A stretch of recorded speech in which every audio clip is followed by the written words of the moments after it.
बहुत बहुत स्वागत है। आप लोग कैसे हैं? आशा है आप लोग बहुत ही अच्छे होंगे। तो चलिए फ्रेंड्स, आज हम लोग जो है सीरीज को आगे बढ़ाते हुए यानी अरिहंत एनसीईआरटी ज्योग्राफी को जो है आगे बढ़ाते हुए आज हम लोग अध्याय 4 को देखने वाले हैं। और अध्याय 4 जो है आपके क्या है, भू आकृति विज्ञान है। क्या है? भू आकृति विज्ञान।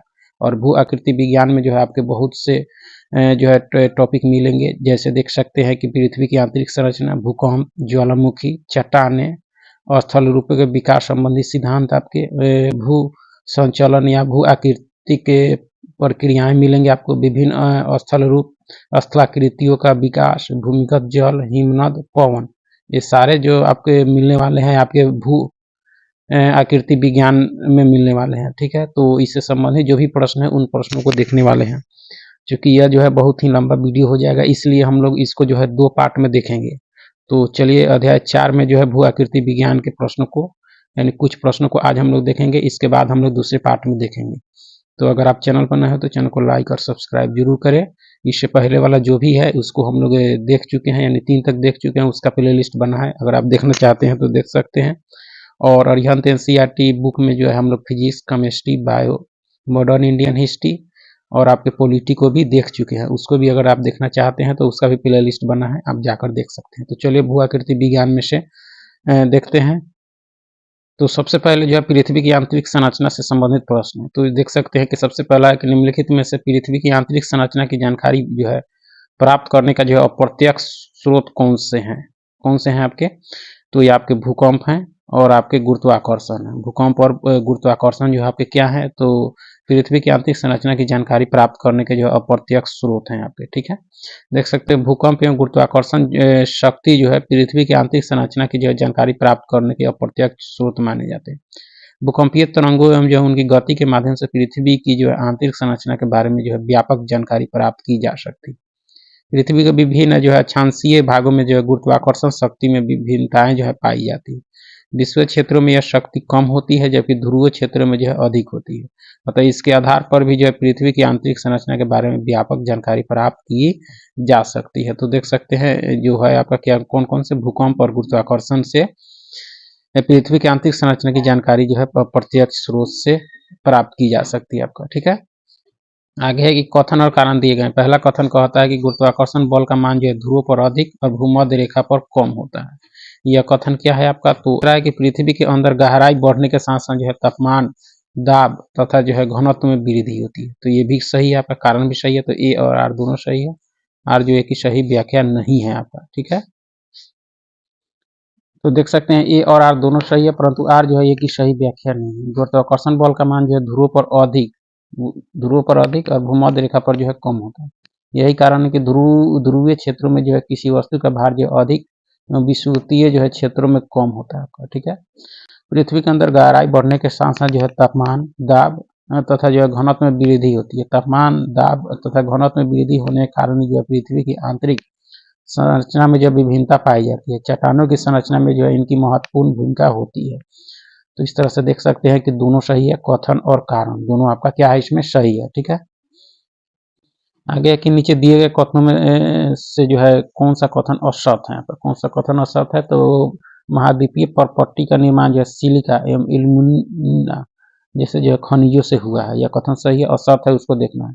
महासागरीय परपट्टी सिलिका एवं जो है आयरन से मिलकर बनी है, यह कथन क्या है आपका? सही नहीं है। दूसरा कथन सही नहीं है, क्योंकि जो है महासागरीय परपट्टी जो है सिलिका एवं आयरन के अतिरिक्त जो है बेसाल्ट की परत जो है पाई जाती है। कथन ए, सी और डी सही है। महाद्वीपीय परपट्टी का निर्माण जो है कम घनत्व वाले सिलिका एवं जो है घनत्व वाले सिलिका और जो है मैग्नीशियम से हुआ है आपका। ठीक है, तो देख सकते हैं इसमें जो है दूसरा कथन क्या है आपका? सही नहीं है। पहला, तीसरा और चौथा कथन आपका इसमें सही है।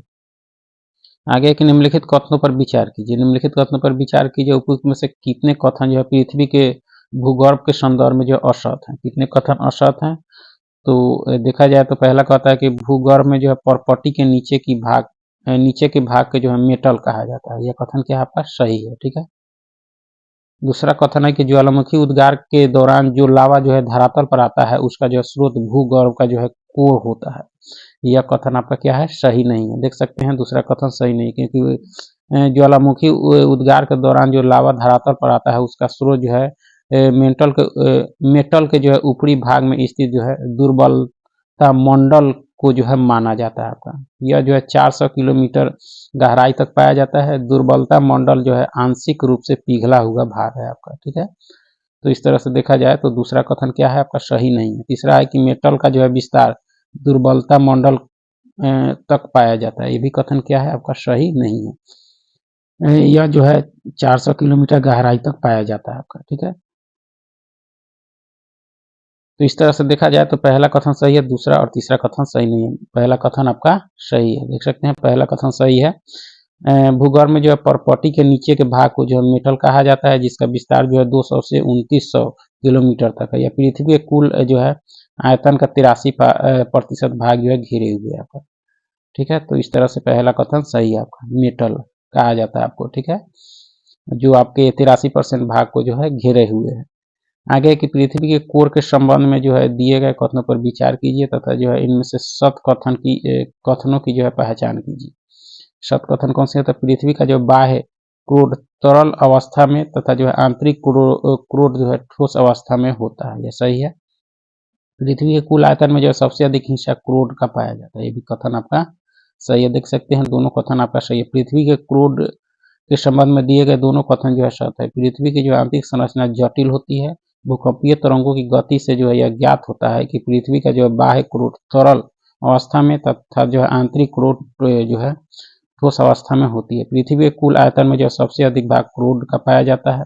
यह भाग जो है उच्च घनत्व वाले खनिज पदार्थों से निर्मित है। यह मुख्यतः जो है निकिल एवं लोहे से जो है निर्मित है, इसलिए इसे जो है निफे के नाम से जाना जाता है, ठीक है। तो इस तरह से देख सकते हैं दोनों कथन क्या है इसमें सही है।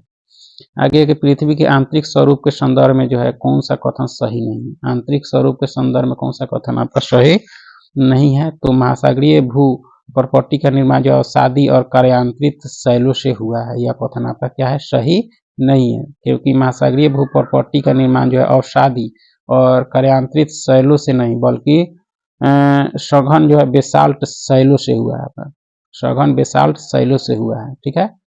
जबकि इसमें कह रहा है आपका कि अवसादी और कार्यान्वित शैलों से हुआ है। तो इस तरह से पहला कथन क्या आपका सही नहीं है, सही नहीं है उसको देखना है। मोह अशांत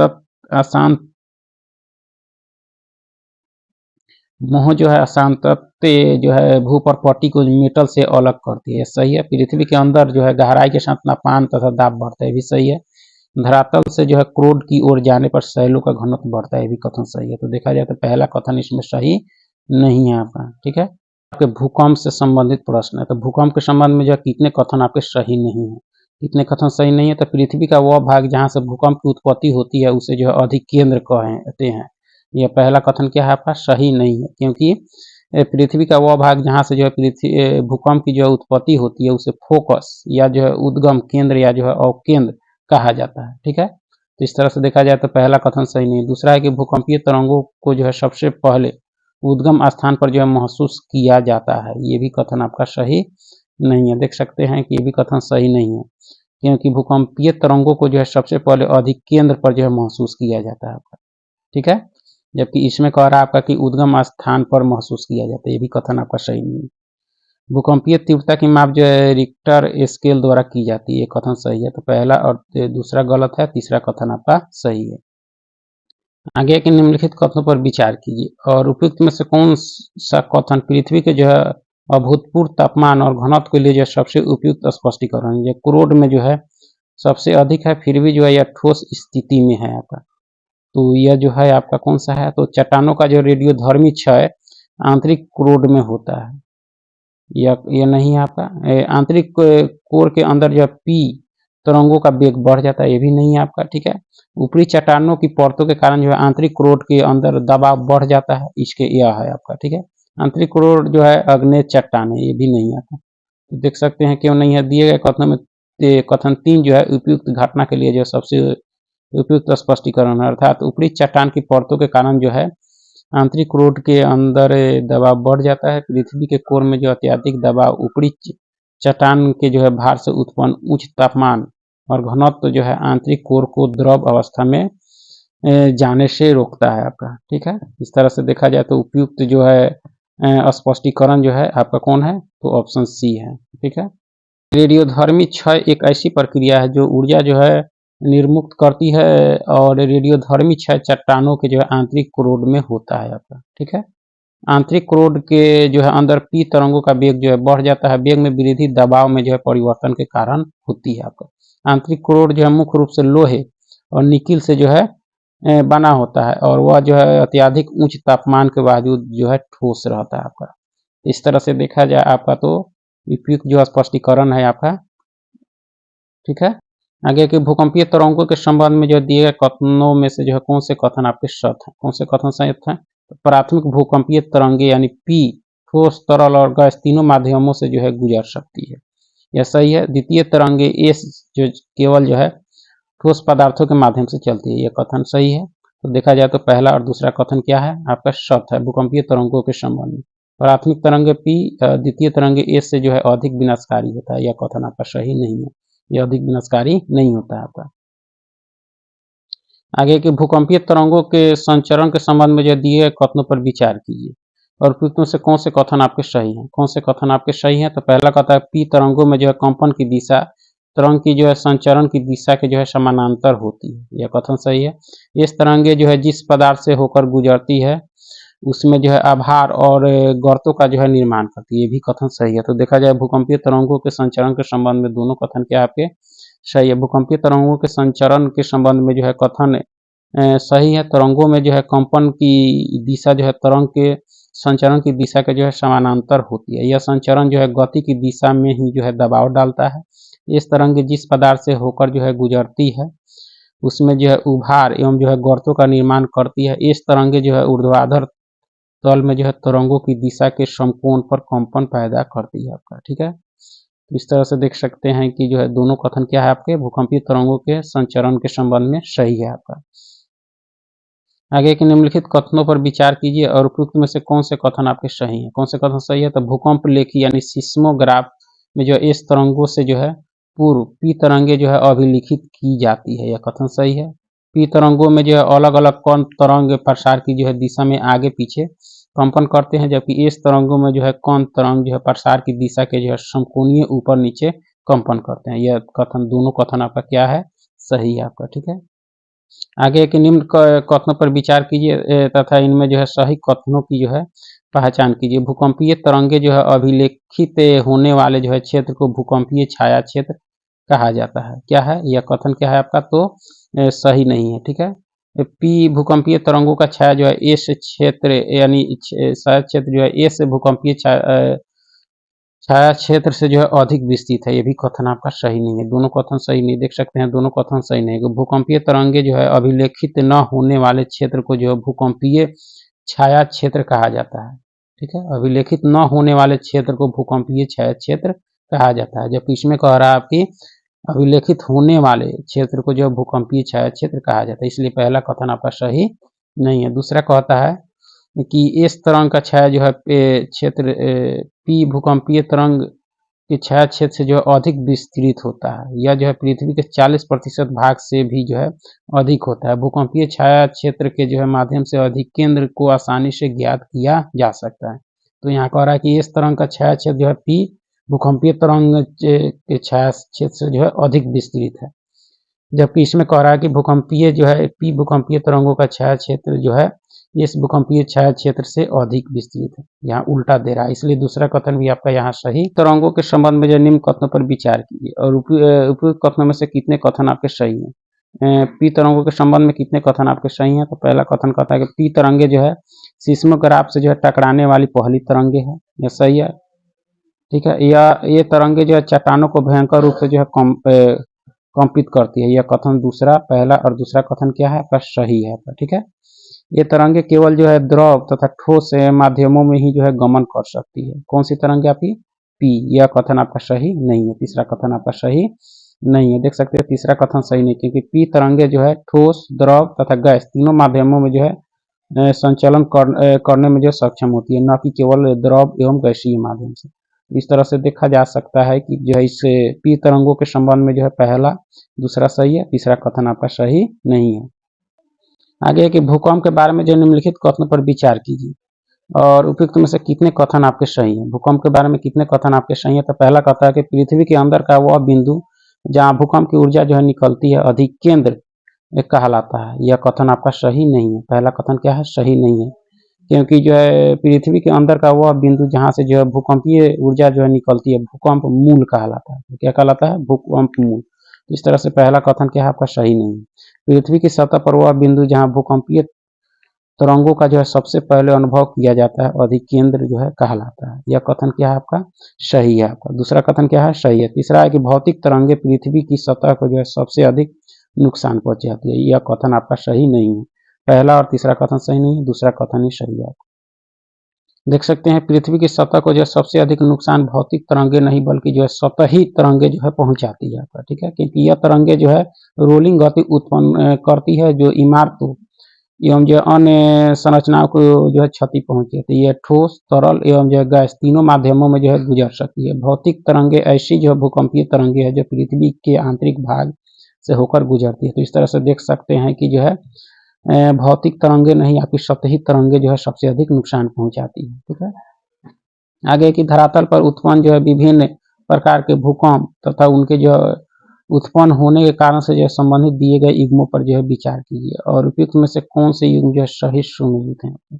तो कौन से युग्म सही सुमेलित है? तो पहला कहता है कि विवर्तनिकी भूकंप आपके भ्रंशतल के किनारे चट्टानों का जो है खिसकना यह है आपका, यह पहला युग्म ही सही सुमेलित है। और दूसरा है कि विस्फोट भूकंप खनन क्षेत्रों में अधिक खनन, यह कथन यह युग्म आपका सही नहीं है। नियात भूकंप परमाणु और रासायनिक विस्फोट, यह भी युग्म सही सुमेलित नहीं है। तो देख सकते हैं कि पहला युग्म सही सुमेलित है आपका कि भ्रंशतल के किनारे जो है चट्टानों का खिसकना जो है विवर्तनिकी भूकंप का जो है परिलक्षण आपका। दूसरा और तीसरा सही नहीं है, क्योंकि जो है खनन क्षेत्र में कभी कभी जो अत्यधिक खनन के कारण जो है भूमिगत खानों की जो है छतें ढहने के कारण आया भूकंप जो है नियात भूकंप कहलाता है। परमाणु या रासायनिक विस्फोट से होने वाले कंपन को जो है विस्फोट भूकंप कहा जाता है आपका, ठीक है।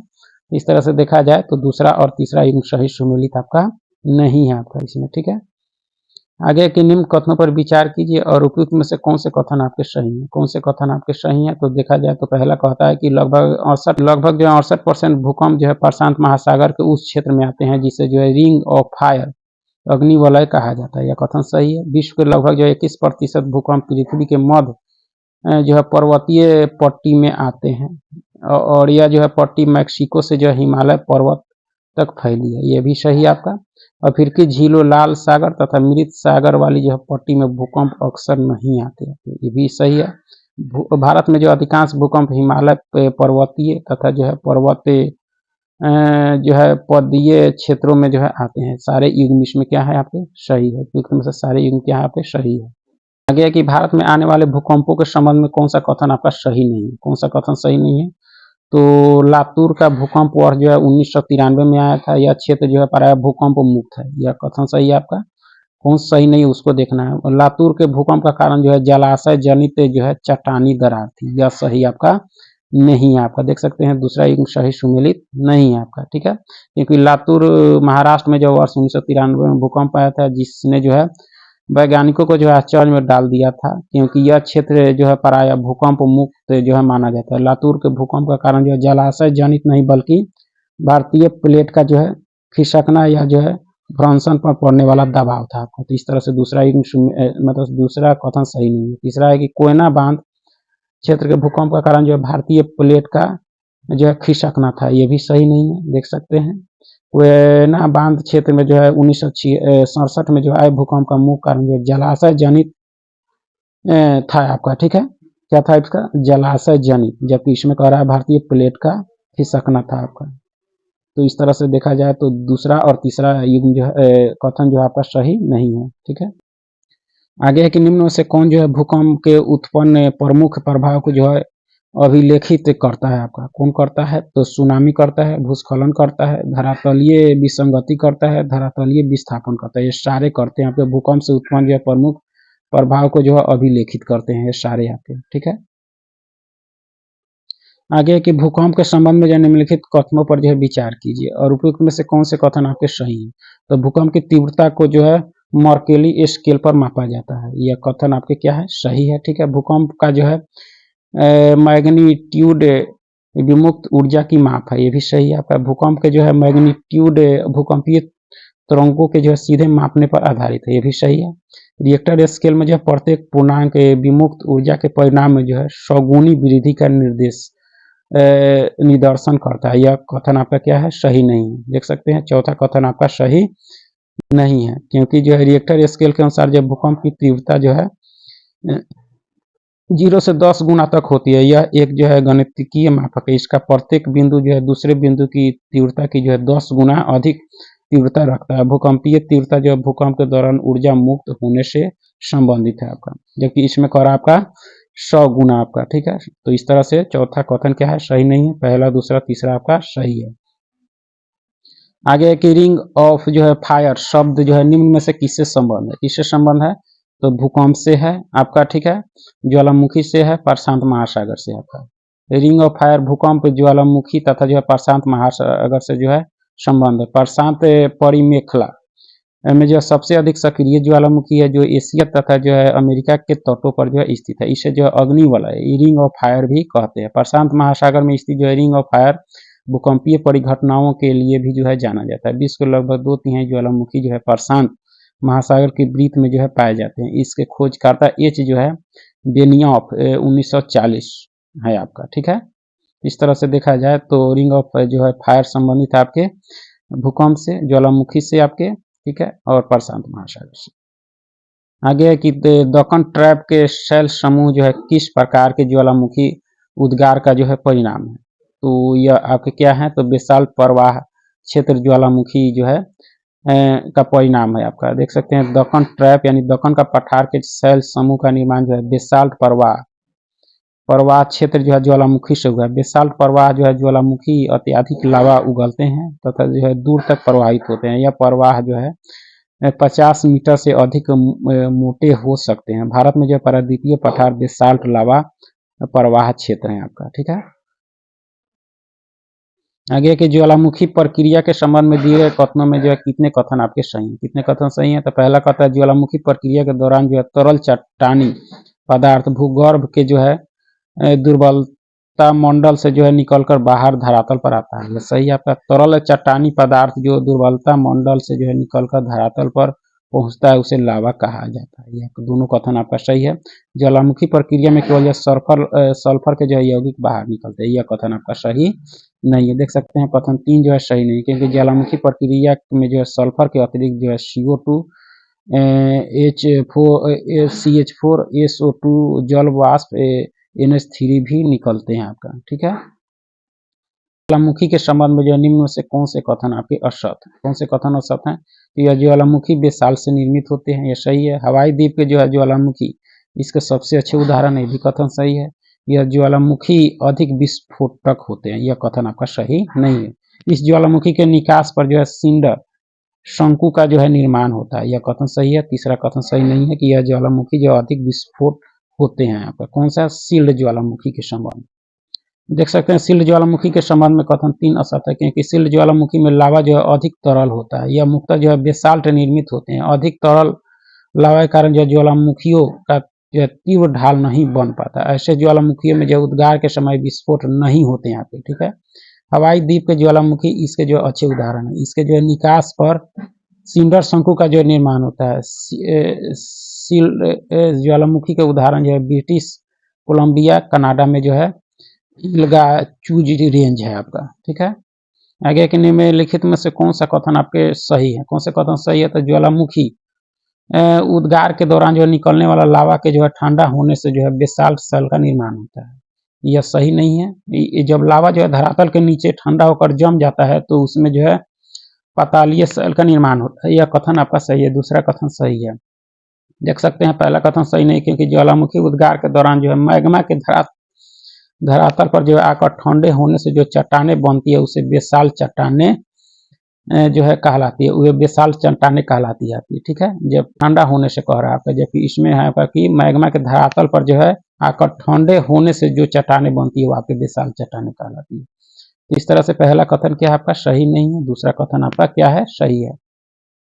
ज्वालामुखी से निर्मित जो है अंतर्वेदी कृतियों के संबंध में जो है दिए गए युग्मों पर विचार कीजिए और उपयुक्त में से कितने युग्म जो है सुमेलित हैं आपके। तो केवल 2 युग्म आपके सुमेलित हैं, वो कौन-कौन से? तो पहला कहता है कि फैकोलित। फैकोलित जो होता है कि लावा की क्षैतिज दिशा में जो है तस्तरी के रूप में निर्मित आकृति, यह सही नहीं होता।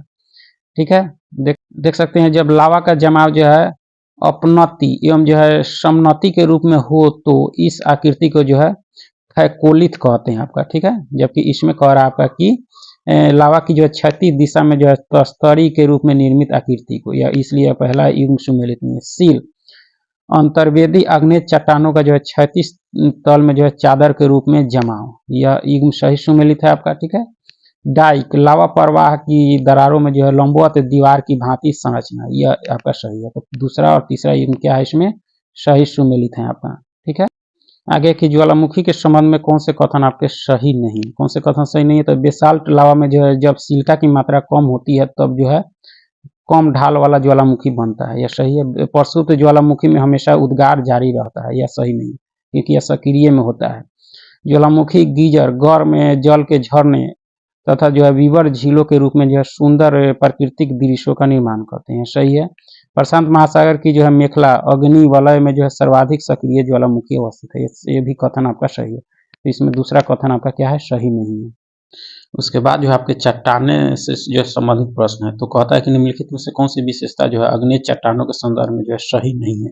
अग्नेय चट्टानों के संदर्भ में कौन सा कथन आपका सही नहीं है? तो अग्नेय चट्टानें जो है स्थूल पर्वत रहित कठोर सघन तथा जो है जीवाश्म रहित होती है, यह कथन सही है। सिलिका की मात्रा कम होने पर जो है अग्नेय चट्टान का रंग जो है गहरा तथा जो अधिक होने पर हल्का होता है, ये भी कथन सही है। अग्नेय चट्टान के कम सिलिका की मात्रा वाली जो अग्नेय चट्टानें अम्लीय होती है, यह कथन आपका सही नहीं है कि कम सिलिका की मात्रा वाली अग्नेय चट्टानें जो अम्लीय होती है। देख सकते हैं कथन 3 जो है अग्नेय चट्टानों की विशेषता के जो है संदर्भ में सही नहीं, क्योंकि कम सिलिका की मात्रा वाली अग्नेय चट्टानें जो है क्षारीय होती है। जिन चट्टानों में सिलिका की मात्रा अधिक होती है वे अम्लीय कहलाती है, यानी अधिक वाला अम्लीय कम वाला क्षारीय आपका। तो इस तरह से देखा जाए तो तीसरा कथन क्या आपका सही नहीं है। यह चट्टानें प्रायः रवेदार होती है, यह भी कथन सही है। तो तीसरा कथन क्या आपका सही नहीं है आपका। ठीक है, आगे की अवसादी शैलों के संदर्भ में जो है दिए गए कथनों का जो है अध्ययन कीजिए तथा इनमें से असत्य कथनों की पहचान कीजिए। तो असत्य कथन कौन सा हो जाएगा आपका? तो अवसादी शैलों का निर्माण जो है विभिन्न प्रकार के शैल अवसादों को जो है निक्षेपण से होता है, यह सही है। ये शैल जो अत्यधिक कठोर होती है, यह कथन आपका यह है असत्य है आपका कि ये शैल जो है अत्यधिक कठोर होती है। ठीक है, देख सकते हैं कि जो है यह कथन जो है क्योंकि अवसादी शैल जो है नरम एवं मुलायम होती है, जिन्हें जो है आसानी से विखंडित किया जा सकता है। इसी शैलों का अपवर्तन जो है तेजी से हो जाता है आपका। ठीक है, इस तरह से देखा जाए तो दूसरा कथन क्या है, सही नहीं है। पृथ्वी पर अवसादी शैल का जो है विस्तार कम पाया जाता है, ये भी कथन आपका सही नहीं है। दूसरा और तीसरा कथन भी सही नहीं है। ठीक है, देख सकते हैं पृथ्वी पर अवसादी शैल का विस्तार जो है सबसे अधिक यानी 85% भूभाग पर पाया जाता है। कथन एक सत्य है। अवसादी शैलों का निर्माण जो विभिन्न प्रकार के शैल अवसादों के जो है निक्षेपण से होता है, इसके कण जो है संगठित होते हैं। तो इस तरह से देखा जाए तो अवसादी शैलों के संदर्भ में पहला सही है, दूसरा और तीसरा कथन आपका क्या है, सही नहीं है आपका। ठीक है, निम्नलिखित में से कौन सा कथन आपका सही है, कौन सा कथन आपका सही है? तो देखा जाए तो कोयला जो है कार्बनिक रूप से अवसादी शैल है, ये सही है आपका। खनिज तेल की प्राप्ति अवसादी शैलों से जो है संबंध है, ये भी कथन सही है। दूसरा पहला और दूसरा कथन सही है। अवसादी शैलों का निर्माण जो है शैलों की पुनर्क्रिस्टलीकरण प्रक्रिया से होती है, यह कथन आपका सही नहीं है। देख सकते हैं ए और बी दोनों सही है। कोयला जो है कार्बनिक रूप से अवसादी शैल है।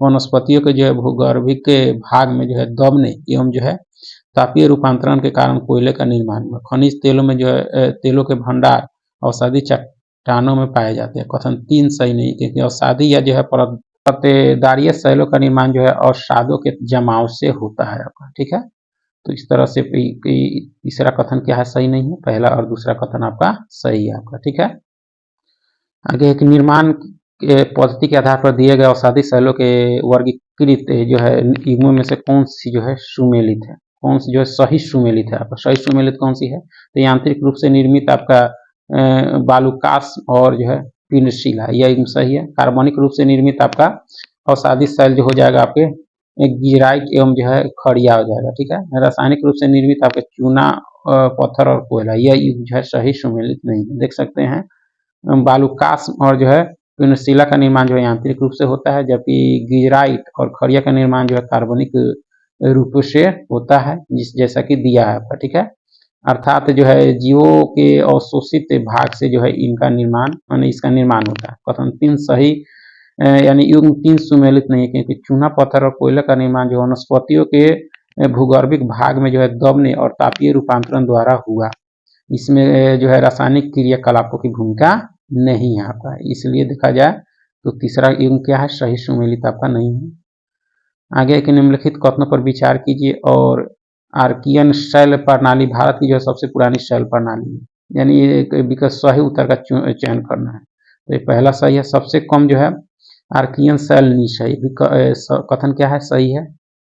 यह कथन आपका क्या है, सही नहीं है। दूसरा कथन सही नहीं है। तीसरा है कि धारवाड़ शैल प्रणाली जो है आर्कियन शैल प्रणाली का जो है बाद वाला हिस्सा है, यह यानी यह कथन आपका क्या है, सही है। पहला और तीसरा कथन क्या है आपका, सही है। दूसरा कथन सही नहीं है। देख सकते हैं पहला और तीसरा कथन सही है। आर्कियन शैल भारत का जो है भारत की जो सबसे पुरानी शैल प्रणाली मानी जाती है। जब पृथ्वी जो है सबसे पहले ठंडी हुई तब जो है इन चट्टानों का निर्माण हुआ। यह प्राचीनतम अर्थात जो है मूलभूत चट्टानें मानव जीवन से भी जो है अधिक पुरानी है आपका, ठीक है। आर्कियन चट्टानें जो है रवेदार होती है, ये जिनमें जो है जीवाश्मों का अभाव पाया जाता है। ये जो है नीस, ग्रेनाइट एवं जो है शिष्ट प्रकार की चट्टानें है आपका। धारवाड़ शैल प्रणाली जो आर्कियन शैल प्रणाली के बाद वाला हिस्सा है, क्योंकि यह जो है आर्कियन क्रम की चट्टानों के जो है अपरदन और निक्षेपण से जो है बनी परतदार चट्टानें हैं, ठीक है। दूसरा कथन सही नहीं, क्योंकि सबसे आम जो है आर्कियन शैल ग्रेनाइट है, ठीक है। यह एक प्रकार का अग्नेय शैल है, इसका अपरदन आसानी से नहीं होता, अग्नेय है, ग्रेनाइट है आपका, ठीक है। जबकि इसमें क्या कर आपका नीस, इसीलिए क्या है दूसरा कथन जो है आपका सही नहीं है आपका, ठीक है। आगे है कि निम्नलिखित युगों पर विचार कीजिए और उपयुक्त युगों में से कितने युग सही सुमेलित है। तो कितने युग सही सुमेलित हैं आपके, आगे युग सही सुमेलित हैं। तो पहला कहता है कि अंतर्भेदी अग्नेय शैल स्लेट, यह युग सही सुमेलित नहीं है, क्योंकि यह होता है आपके ग्रेनाइट होता है। तो इस तरह से पहला युग सही सुमेलित नहीं है। दूसरा है बहिर्भेदी अग्नेय शैल, जिसको बेसाल्ट भी कहा जाता है, यह सही आपका। अवसादी ग्रेनाइट, ये भी युग सही सुमेलित नहीं है, क्योंकि अवसादी जो होता है आपका क्या होता है आपका, तो यह चूना पत्थर होता है, ये युग्म सही सुमेलित नहीं है। कार्यांतरित शैल, ये भी युग्म सही नहीं है, क्योंकि यह स्लेट होता है। तो इस तरह से देखा जाए तो इसमें सिर्फ जो है दूसरा युग्म ही सही सुमेलित है। आगे के निम्न में से कौन सा जो है परिवर्तित या जो है रूपांतरित होने वाली चट्टानों का जो है युग्म सही सुमेलित है, कौन सा है आपका, तो ग्रेनाइट नीस रूपांतरित चट्टान है, सही है आपका। बलुआ पत्थर क्वार्ट्ज, ये भी सही है। मिट्टी और शैल स्लेट, ये भी है। यानी तीनों देखा जाए तो रूपांतरित चट्टान यानी मूल चट्टान का जो रूपांतरित चट्टान है, तो तीनों युग्म जो है क्या आपका सही सुमेलित है। अब उसके बाद में अस्थल रूपों के विकास संबंधी सिद्धांत दिए गए हैं। तो महाद्वीपीय विस्थापन सिद्धांत के संबंध में दिए गए कथनों पर जो है विचार कीजिए तथा इनमें जो है असत कथनों की पहचान कीजिए। असत कथन कौन से आते हैं, यह सिद्धांत जो है जर्मन मौसमविद जो है अल्फ्रेड वेगनर द्वारा जो है 1912 में प्रस्तुत किया गया। यह सही आपका। सिद्धांत के अनुसार जो वर्तमान में सभी महाद्वीपीय गोंडवाना लैंड के भाग थे, यह कथन आपका क्या है, सही नहीं है। दूसरा कथन आपका सही नहीं है आपका, ठीक है। दूसरा असत है, क्योंकि वेगनर के सिद्धांत के अनुसार जो वर्तमान के सभी महाद्वीपीय जो है पैंजिया के रूप में जो है संगठित है आपके, पैंजिया उनके अनुसार, जबकि इसमें कह रहा है आपका किसका, गोंडवाना। तो इस तरह से दूसरा कथन क्या है, सही नहीं है। इसमें विशाल महासागर के भाग को जो है पैंथालासा कहा गया, यह कथन सही है। यह सिद्धांत जो है महाद्वीप और जो है महासागरों के वितरण से संबंधित है, यह कथन भी सही है आपका, ठीक है। पंजिया के रूप में संगठित था, लगभग 20 करोड़ वर्ष पूर्व जो है इसमें विखंडन हो गया। इसका उत्तरी भाग जो है लॉरेंसिया और दक्षिणी भाग को जो है गोंडवाना लैंड कहा है। वर्ष 1912 में जर्मनी के मौसमविद वेगनर ने जो इस सिद्धांत को प्रस्तुत किया। पंजिया के जो है समीवर्ती सागरीय भाग को जो है पैंथालासा के नाम से जाना जाता है आपका, ठीक है। इस तरह से देखा जाए तो इसमें दूसरा कथन सही नहीं है, बाकी सारे कथन आपके सही है।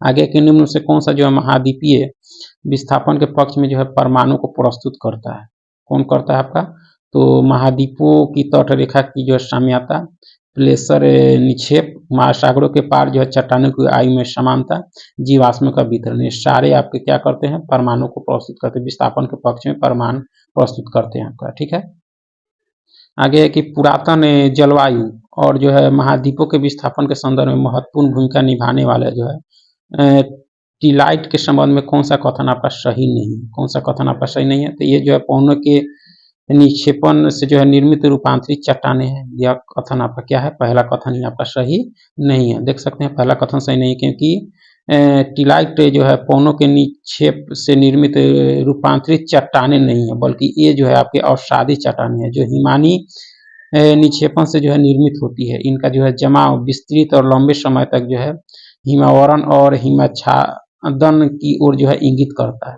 इसका निक्षेपण मुख्य रूप से जो है अफ्रीका, फॉकलैंड द्वीप, मेडागास्कर, ऑस्ट्रेलिया से यानी मिलता है आपका। ठीक है, तो इस तरह से पहला कथन क्या है, सही नहीं है। अफ्रीका, फॉकलैंड द्वीप, मेडागास्कर, ऑस्ट्रेलिया में जो है मिलता है, यह कथन आपका क्या है, सही है।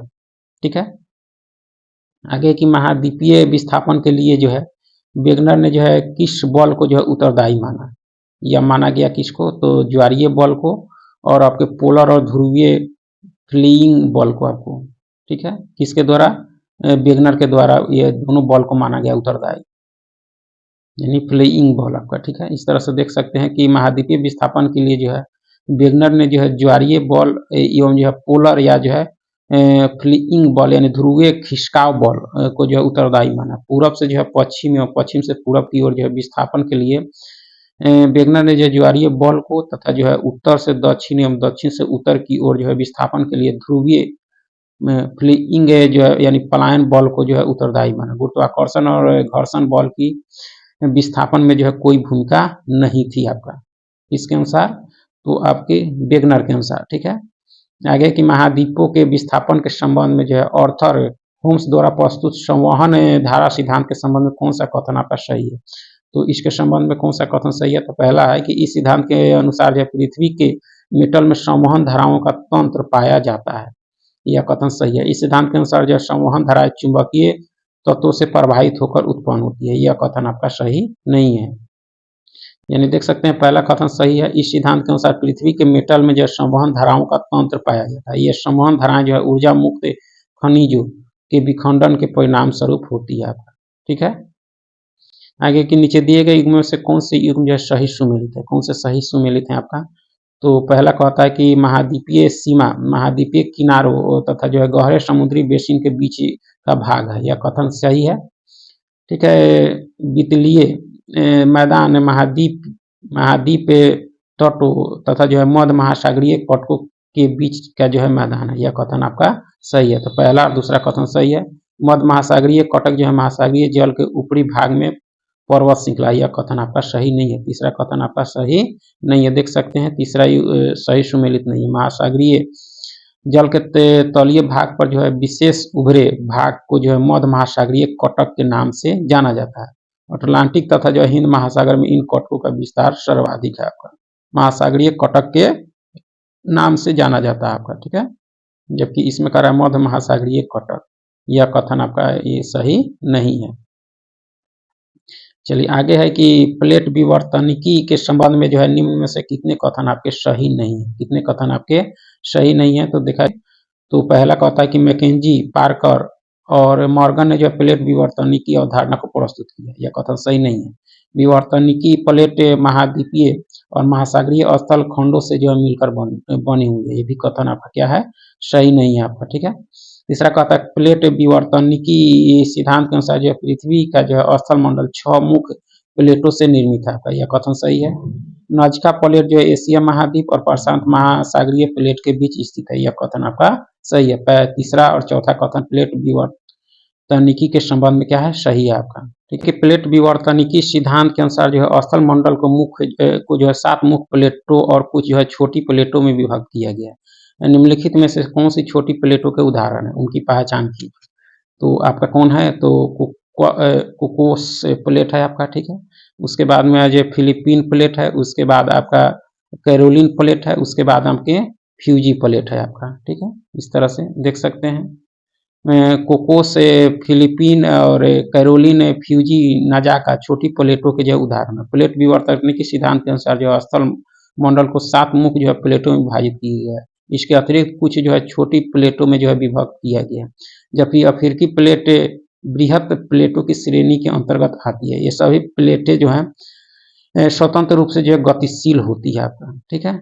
आगे है कि प्लेट संचरण के फलस्वरूप बनने वाली जो है प्लेट सीमाओं के संबंध में जो है दिए कथनों में से जो कौन से कथन आपके असत हैं, कौन से कथन असत हैं। तो पहला है कि अपसारी सीमा पर जो है नई प्रॉपर्टी का निर्माण होता है, ऐसा ही है। रूपांतरण सीमा में जो में निर्मित जो रूपांतरण भ्रंश 2 प्लेटों को जोड़ती है, यह कथन क्या है आपका असत है आपका, ठीक है।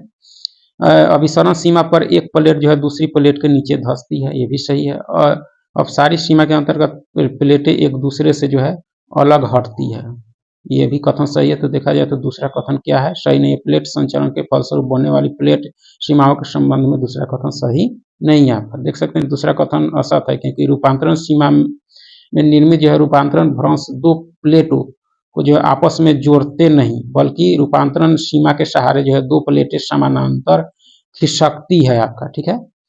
तो इस तरह से इसमें कह रहा है आपका कि 2 प्लेटें जोड़ते हैं, ये जोड़ते नहीं है, खिसकते हैं आपका। तो इसलिए दूसरा कथन क्या है आपका सही यहाँ नहीं है। भारतीय प्लेट की सीमा के संबंध में कौन सा जो है कथन सही है, कौन सा कथन आपका सही है। तो देखा जाए तो पहला है कि भारतीय प्लेट में जो है प्रायद्वीपीय भारत और ऑस्ट्रेलिया महाद्वीप भाग शामिल है, यह कथन क्या है आपका सही है, ठीक है। दूसरा है कि भारतीय प्लेट की सीमा जो है महाद्वीपीय अभिसरण के रूप में है आपका, ये भी कथन सही है। पंजिया के विभाजन के बाद भारत के पूर्व की ओर खिसकने से जो है हिमालय का उत्थान हुआ, यह कथन आपका सही नहीं है। देख सकते हैं तीसरा कथन सही नहीं, क्योंकि पंजिया के विभाजन के बाद भारत उत्तर की ओर जो है खिसकने लगा, जिसके परिणाम स्वरूप हिमालय का उत्थान हुआ आपका, ठीक है। इसमें कह रहा है कि पूर्व की ओर, इसलिए यह कथन आपका क्या है सही नहीं है। और यहाँ से जो है अब भू संचलन एवं भू आकृतिक प्रक्रिया यहाँ से जो है हम लोग अगले वीडियो में देखेंगे।